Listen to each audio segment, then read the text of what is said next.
Hi there. Let's talk about 2D materials. What are 2D materials?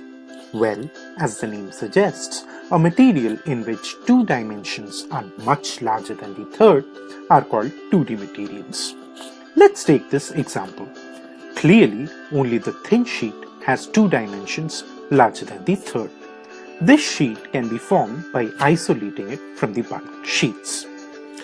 2D materials also work on the same principle but at a much smaller length scale. Because of the strong in-plane bonds and weak out-of-plane van der Waals interactions, these materials can be isolated into atomically thin sheets. Each of these sheets are about 1,000,000 times smaller than the sheet of paper. But why are these ultra-thin sheets so special? Let's take the example of a pizza. When we slice a pizza, the pizza slice tastes and smells exactly like the original pizza.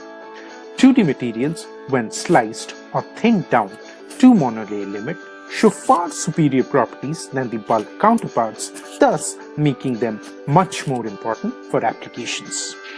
Consider the star member of the 2D materials family, graphene.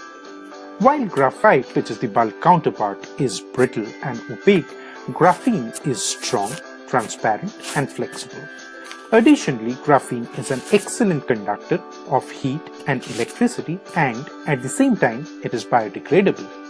All these extraordinary properties have paved way for graphene to move from labs to the marketplace. It has extensively been used in displays of flexible electronics and wearable electronics. However, graphene has its own Achilles heel, which has limited its applications in the electronics industry. Graphene, being a semi-metal, has been extensively used in displays but has limited uses in logic applications and optoelectronics. Graphene, not being a semiconductor but being a semi-metal instead, cannot be used as the brain for our smart devices.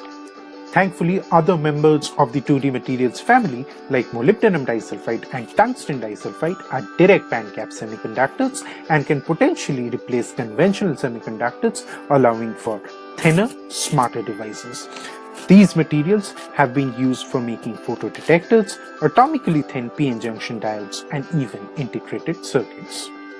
But can these materials be used for applications beyond electronics?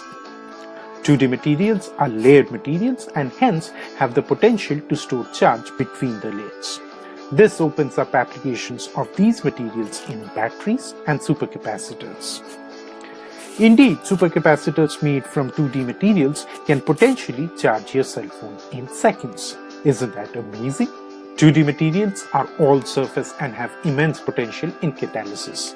Indeed, 2D materials like molybdenum disulfide and tungsten disulfide have shown promise as catalysts for hydrogen evolution reactions.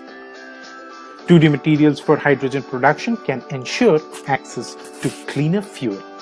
These materials have also been used for CO2 reduction reactions and hence can reduce the carbon footprint, making the planet greener and cleaner. The 2D materials family offers a variety of materials ranging from semi-metals like graphene to semiconductors like molybdenum disulfide to insulators like boron nitride. All these materials can be used for varied applications far beyond optoelectronics. However, the true potential of 2D materials can only be unlocked from heterostructures built by stacking 2D materials with unique functionalities. The great Richard Feynman, in his famous lecture "There's Plenty of Room at the Bottom," once asked, "What could we do with layered materials with just the right layers?" These van der Waals heterostructures have provided a possible pathway towards the realization of the dream. These heterostructures can act as building blocks for smart devices for a cleaner, smarter, and more sustainable planet.